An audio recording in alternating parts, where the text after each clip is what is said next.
अख्खा महाराष्ट्र जिच्या कविता ऐकण्यासाठी आणि जिच्यासोबत फोटो काढून स्टेटसला ठेवण्यासाठी मरमर मरमर मरमर करतो, त्या सगळ्या तरुणांच्या जीवावर अधिराज्य करणारी गुंजन पाटील हिला मी जोरदार टाळ्यांच्या गजरात आमंत्रित करतो.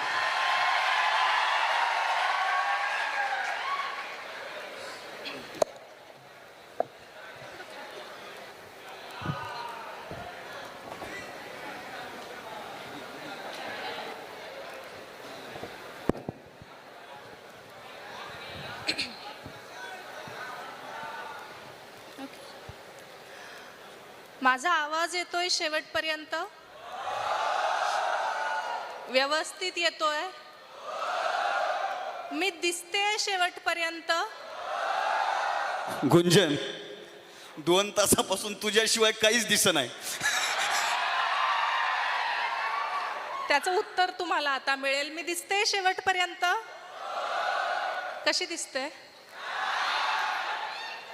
बाईला याच्यापेक्षा जास्त काय पाहिजे? तर आपण सगळे मिळून पहिल्यांदा सरांना वाढदिवसाच्या शुभेच्छा देऊ. सगळ्यांनी एकदा जोरदार टाळ्या वाजवा त्यांच्यासाठी.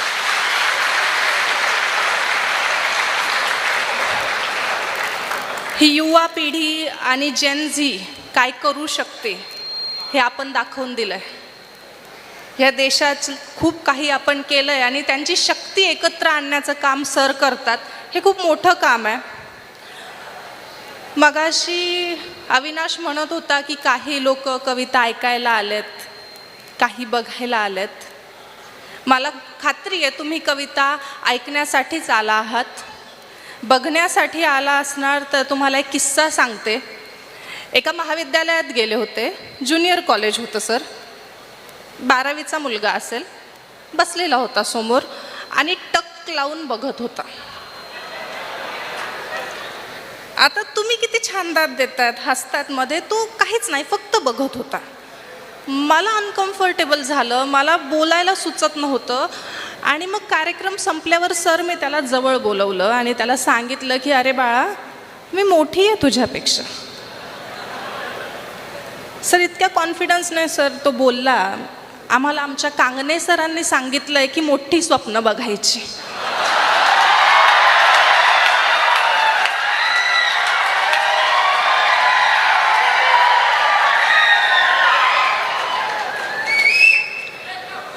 बऱ्याच ठिकाणी असं होतं ना की बरीच नजरा खेळलेल्या असतात.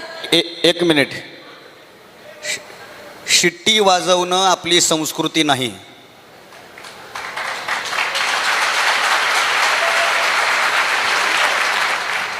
पण कार्यक्रमात शिट्टी वाजवायला काय हरकत नाही. ऐक ऐक, शेतकरी जिंदाबाद. सिट्ट्या वाजवताना इतकंच लक्षात ठेवा की तुम्ही गुंजन पाटीलला ऐकतायत, गौतमी पाटीलला नाही.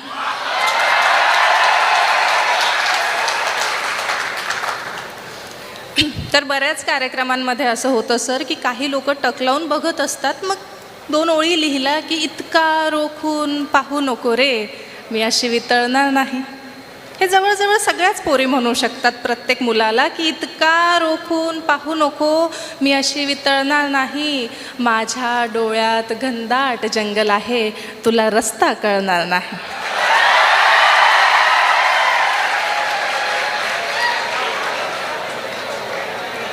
तुम्हाला सांगते तो विद्यार्थी सरांचाच होता. त्याने उत्तर दिलं की प्रेमाचा सिलॅबस लय अवघड. प्रेमाचा सिलॅबस लई अवघड, कळता कळत नाही आणि अर्ज तोपर्यंत करत राहणार जोपर्यंत रिझल्ट मिळणार नाही. पुढे ऐका की केवळ फिल्मी दुनियेत लागतो खजाना हाती. केवळ फिल्मी दुनियेत लागतो खजाना हाती. अमीर बापाची पटेल आपल्याला इतकं नशीब फळणार नाही. जरा मेहनत करा, जरा मेहनत करा. प्रेमात सारे हिशोब तपासले जातात. कोणती लैला तुमच्यासाठी आयुष्य जाळणार नाही. कोणती लैला तुमच्यासाठी आयुष्य जाळणार नाही. आणि 2 ओळी मित्रांसाठी लिहिल्यात. तुमचा मित्र नक्की तुमच्या बाजूला आणि तुमची मैत्रीण नक्की तुमच्या बाजूला बसली असेल. जरी सरांच्या धाकाने ही मधली लाईन असेल, सर हे मोठं पाप आहे, हे मधला जो गॅप ठेवलेला आहे ना ते खूप मोठं पाप आहे. पण असू द्या, मित्रांसाठी ह्या पुढच्या ओळी की हे मित्र आहे तोपर्यंत आपल्या कथेला अर्थ आहे मित्रा. हे मित्र आहे तोपर्यंत आपल्या कथेला अर्थ आहे मित्रा. उद्या कुणी कुणाच्या आयुष्याचे पानही चाळणार नाही. उद्या कुणी कुणाच्या आयुष्याचे पानही चाळणार नाही. आणि पुढच्या ओळी आहे की प्रेम आलं तर येऊ दे, प्रेम गेलं तर जाऊ दे. लक्षात ठेवा की प्रेम आलं तर येऊ दे, प्रेम गेलं तर जाऊ दे. एकदा पारखून घे तिला, ही घर तर जाळणार नाही. तुम्हाला एक छान कविता ऐकवते. सर, आमच्या जनरेशनच्या रिलेशनशिप टर्म्स कदाचित तुमच्या जनरेशनला माहीत नसतील, पण आमच्या जनरेशनच्या रिलेशनशिप टर्म्स ऐकल्यानंतर तुमच्या डोक्याला मुंग्या नक्की येतील. Situationship, benching, friends with benefit हे तुम्ही कधीच ऐकलेलं नसणार आहे. माझ्या कवितेतून ते तुम्हाला समजेल. कवितेचं शीर्षक आहे जवानी. कवितेचं शीर्षक आहे जवानी. की सारे नियम कायदे पाळण्यासाठी नसतात, सारे नियम कायदे पाळण्यासाठी नसतात आणि वडीलधाऱ्यांचे सल्ले अर्धे खोटे असतात. हे तुम्हाला कोणीच सांगणार नाही की वडीलधाऱ्यांचे सल्ले अर्धे खोटे असतात. आयुष्य एक समुद्र आहे, लाटा मोजून चालणार नाही. आयुष्य एक समुद्र आहे, लाटा मोजून चालणार नाही. आणि कुणाच्याही ओठांचा पासवर्ड सहज तर बदलणार नाही. म्हणून म्हणते एकदाचं घे विचारून, का तुला रोज पाहून हसते. म्हणून म्हणते एकदाचं घे विचारून, का तुला रोज पाहून हसते. आणि एकदाच भेटते ही जवानी, व्यर्थ जाळण्यासाठी नसते.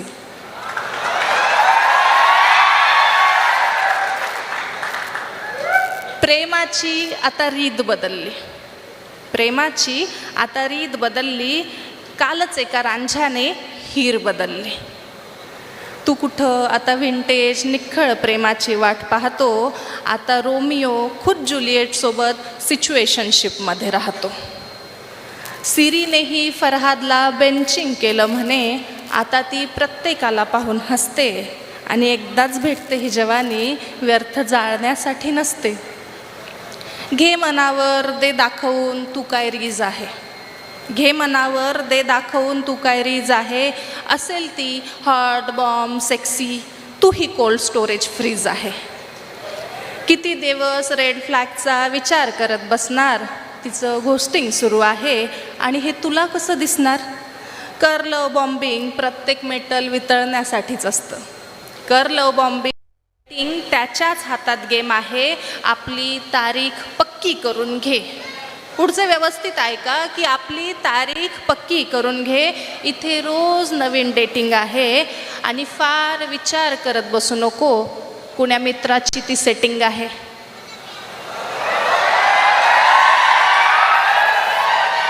आणि फार विचार करत बसू नको की कुण्या मित्राची ती सेटिंग आहे. मुली अवघड पेपर सोपा करून घेतात. मुली अवघड पेपर सोपा करून घेतात. नॅनोशिपचा जमाना आहे. रिकाम्या जागा लगेच भरल्या जातात.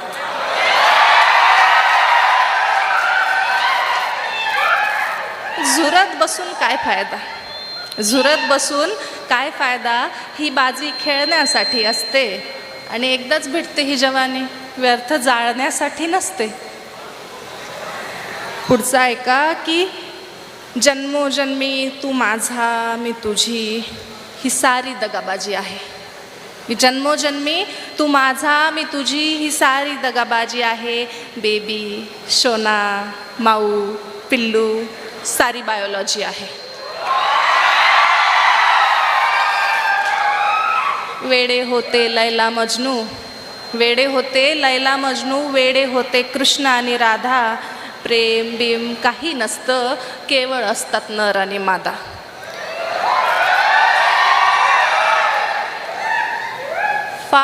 ठोकरा खाव्या लागतात, फार ठोकरा खाव्या लागतात. हे एक गुपित कळण्यासाठी एकदाच भेटते ही जवानी, नसते व्यर्थ जाळण्यासाठी. सारस पक्षाचा जोडा पाहून एक कवी रडला होता, की सारस पक्षाचा जोडा पाहून एक कवी रडला होता. एकाला पारध्याने मारले म्हणून दुसऱ्यानेही प्राण सोडला होता. वाल्मिकी रामायण कसं लिहिलं गेलं याची कथा जर तुम्हाला माहीत असेल तर वाल्मिकींनी एक सारस पक्षाच्या जोड्याला बघितलं होतं, ज्यातला एक पक्षी मारला गेला होता आणि म्हणून दुसऱ्याने डोकं आपटून स्वतःचा जीव दिला होता. आणि तेव्हा पहिली कविता जन्माला आली होती. म्हणून या ओळी आहेत की सारस पक्षाचा जोडा पाहून एक कवी रडला होता. एकाला पारध्याने म्हणून दुसऱ्याने प्राण सोडला होता. खऱ्या प्रेमात जिगर लागतो, खऱ्या प्रेमात जिगर लागतो एकावरच आयुष्य उधळण्यासाठी.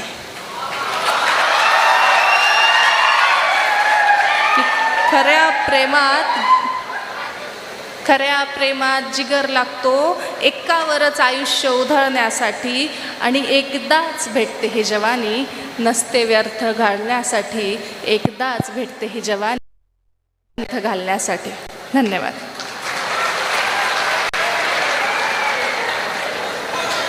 हॅलो, जोरदार टाळ्यामध्ये आपण गुंजनचं स्वागत करूया.